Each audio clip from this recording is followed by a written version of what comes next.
ட்ரெண்ட்வுட்ஸ் மக்களுக்கு வணக்கம். இன்னைக்கு நம்மளோட நிகழ்ச்சியில யாரை பத்தி பேச போறோம், எதை பத்தி பேச போறோம் அப்படின்னா, பிக் பாஸ் ஃபேம் திவ்யா கணேஷை பத்தி தான் பேச போறோம். திவ்யா கணேஷ் அப்படிங்கிறவங்க லாஸ்ட் சீசனுடைய டைட்டில் வின்னர். நம்ம எல்லாருக்குமே தெரியும். வைல்ட் கார்டில் அவங்க என்ட்ரி கொடுத்திருந்தாலும் இருக்கக்கூடிய நாட்களை ரொம்பவே பெஸ்டா விளையாடி ஃபர்ஸ்டா வின் பண்ணவங்க தான் திவ்யா கணேஷ். ஸோ இவங்களை பிக் பாஸ்க்கு முன்னாடி நாம நிறைய சீரியல்ல பார்த்துருப்போம். ரொம்ப வருஷமா இவங்க சீரியல் நடிச்சிட்டு இருக்காங்க. பட் சீரியல் எல்லாம் கிடைக்காத ஒரு அங்கீகாரம் பிக் பாஸ்க்கு வந்ததுக்கு அப்புறமா திவ்யா கணேஷ்க்கு கிடைச்சது. ஸோ அதுக்கு முன்னாடி பாக்கியலட்சுமி அப்படிங்கிற ஒரு சீரியல் விஜய் டிவியில பண்ணியிருந்தாங்க. ஆல்மோஸ்ட் அந்த சீரியல்லையே அவங்களுக்கு ஒரு நல்ல பேர் இருந்தது. ஏன்னா அதுல ஒரு நல்ல மருமகளா நடிச்சிருப்பாங்க. அதுக்கப்புறமா உடனே பாத்தீங்கன்னா டைரக்டா பிக் பாஸ்ல வைல்ட் கார்டில் என்ட்ரி கொடுத்தாங்க. வைல்ட் கார்டில் என்ட்ரி கொடுத்த உடனே பார்த்தீங்கன்னா அங்கே இருந்த ஓல்டு கண்டஸ்டன்ட் எல்லாரையும் லெஃப்ட் ரைட் அப்படின்னு சொல்லி பயங்கரமாக வறுத்தெடுத்தாங்க. ஸோ அவங்கள பார்த்தே நிறைய டஃப் காம்படிட்டர் எல்லாம் பயந்து போனாங்க, மிரண்டு போனாங்க. ஸோ இவங்க என்ன இவ்வளோ ஸ்ட்ரெயிட் ஃபார்வர்டாக இருக்காங்களே அப்படின்னு சொல்லி நிறைய சலசலப்புகள், நிறைய பிரச்சனைகள் அவங்களுக்கு உள்ள வந்தது. ஸோ யாரு என்ன சொன்னாலும், யாரு எப்படி போனாலும் அந்த குரூப்பிசம், கேங் இது எல்லாத்தையும் விட்டு தான் எதுக்கு உள்ள வந்தமோ அந்த வேலையை மிக சிறப்பா செஞ்சவங்க தான் திவ்யா கணேஷ். ஸோ எந்த ஒரு அன்புக்கும், எந்த ஒரு எமோஷனலுக்கும், எந்த ஒரு சென்டிமெண்ட்டுக்குமே அடிமை ஆகாம பயங்கர போல்டா விளையாடினாங்க. பட் அவங்களோட ட்ரெஸ்ஸிங் சென்ஸ் அப்படிங்கிறதுமே ரொம்ப கரெக்டா இருக்கும். அதாவது ஆக்வர்டா இல்லாம பார்க்கக்கூடிய மக்களுக்கு பிடிச்ச மாதிரி தான் அவங்களோட ட்ரெஸ்ஸிங் சென்ஸ் இருக்கும். ரொம்ப நேச்சுரலா தான் ஆல்மோஸ்ட் இருப்பாங்க. ரொம்ப மேக்கப் அப்படின்லாம் கூட போட மாட்டாங்க. சீரியல்லையும் மேக்சிமம் பார்க்கறப்ப ரொம்ப ஹோம்லி லுக்ல தான் இருப்பாங்க. ஸோ பிக் பாஸ் முடிஞ்சு வின் பண்ணி வெளியில வந்த உடனே அவங்களுக்கு நிறைய பட வாய்ப்புகள் கிடைக்கும் அப்படின்னு சொல்லி வெயிட் பண்ணிட்டு இருந்தாங்க. பட் திவ்யா கணேஷ்க்கு ரசிகர்கள் மத்தியில மிகவும் ஒரு நல்ல பேர் மட்டும் கிடைச்சது.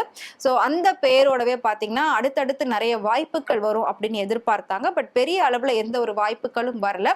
ஸோ அதை தொடர்ந்து இவங்க சின்ன சின்ன ஷோஸ்ல எல்லாம் பார்ட்டிசிபேட் பண்ணிட்டு இருந்தாங்க. கெஸ்டா போனாங்க, ஜட்ஜா போனாங்க. ஸோ இந்த மாதிரி விஷயத்துக்கெல்லாம் அவங்க வந்து கொஞ்சம் இன்வால்மெண்டோட பண்ணிட்டு இருந்தாங்க. இதுக்கு நடுவுல அவங்க போட்டோ ஷூட் பண்ணியிருந்தாங்க. அந்த போட்டோ ஷூட் பயங்கர வைரல் ஆச்சு. ஏன் அப்படின்னா ஒரு கிளாமரான போட்டோ ஷூட் பண்ணியிருந்தாங்க. அதாவது தன்னோட கால் ஃபுல்லா தெரியற மாதிரி கிளாமரான ஒரு ட்ரெஸ் போட்டிருந்தாங்க. ஸோ அந்த போட்டோ ஷூட் தான் பயங்கர வைரல் ஆச்சு. ஸோ அதுல வந்து அவங்களோட ட்ரெஸ்ஸிங் சென்ஸ் எப்படி இருந்தது அப்படின்னா பூஜா ஹெக்டே எப்படி போடுவாங்களோ அந்த மாதிரி இருந்தது. அதை பார்த்த ரசிகர்கள் எல்லாருமே வெள்ளித்திரையில எப்படி பூஜா ஹெக்டே இருக்காங்களோ அதே மாதிரி சின்ன திரையில திவ்யா கணேஷ் இருக்காங்க. ஸோ இதுக்கு முன்னாடி தொடை அழகி அப்படின்னு சொல்லி நாம ரம்பாவை சொல்லுவோம். அடுத்ததா இப்போ வந்து அந்த இடத்துல பூஜா ஹெக்டே இருக்காங்க. ஏன்னா அவங்க ஆடக்கூடிய எல்லா டான்ஸ்லயுமே பாத்தீங்கன்னா அவங்களோட கால் ஃபுல்லாவே தெரியற மாதிரி தான் அவங்க ட்ரெஸ்ஸே போடுவாங்க. ஸோ அப்படி தெரியறப்போ ஸோ அது ரொம்ப அழகா நீட்டா இருக்கும். ரொம்ப பார்க்க வந்து ஆக்வர்டா இருக்காது, கிளாமரா இருக்காது அப்படின்ற மாதிரி ரசிகர்கள் சொல்லுவாங்க. ஸோ அடுத்த தொடை அழகி அப்படின்னு பூஜா ஹெக்டேவை தான் எல்லாரும் சொல்லிட்டு இருந்தாங்க.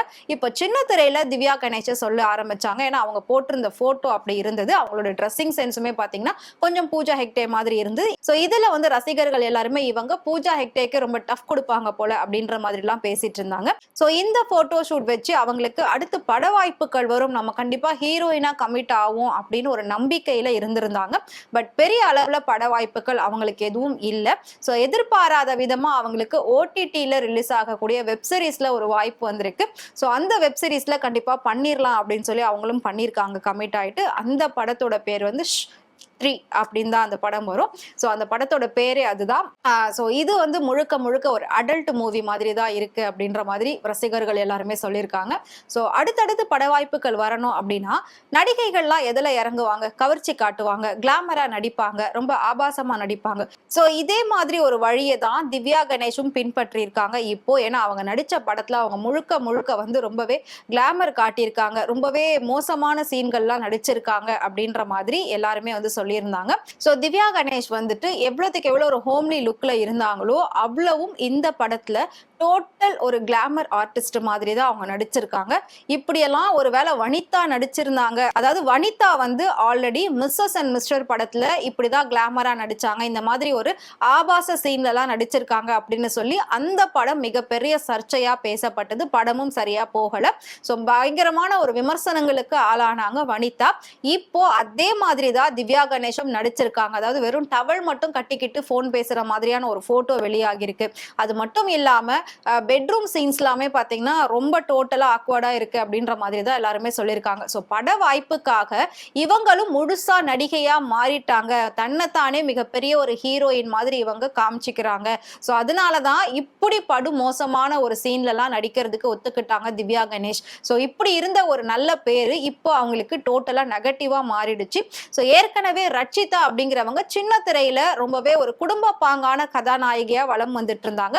ஸோ அவங்க கட்டியிருக்கக்கூடிய சாரி தான் அவங்களுக்கு ரொம்பவே அழகா இருக்கும். மகாலட்சுமி அப்படிங்கிற மாதிரி ஒரு பேரெல்லாம் அவங்களுக்கு இருந்தது. ஸோ அதுக்கப்புறம் அவங்க வந்து ஃபயர் அப்படிங்கிற ஒரு படத்துல நடிச்சாங்க. அந்த படத்துல ரொம்பவே ஆபாசமா நடிச்சிருந்தாங்க. ரொம்பவே அந்தரங்க காட்சிகள்லாம் நடிச்சிருந்தாங்க. ஸோ அதனால அதுல இருந்து அவங்களோட பேர் பார்த்தீங்கன்னா டோட்டல் நெகட்டிவா மாறிடுச்சு. ஸோ அடுத்தடுத்த பட வாய்ப்புகள் கிடைக்கும் அப்படின்றதுக்காக தான் இப்படி எல்லாம் இறங்கி நடிக்கிறாங்க அப்படின்ற மாதிரி ஒட்டுமொத்த சினிமா ஆர்வலர்கள்லாம் பேச ஆரம்பிச்சிருந்தாங்க. ஸோ அதுக்கேற்ற மாதிரி தான் இப்போ அடுத்ததா திவ்யா கணேஷும் இறங்கியிருக்காங்க. ஸோ அவங்களோட இந்த ஸ்திரீ அப்படின்ற படம் வந்துட்டு ரொம்பவே மோசமா இருக்கு. ஸோ இது வந்துட்டு முழுக்க முழுக்க ஒரு அடல்ட் ஃபில்ம் மாதிரி தான் இருக்கு.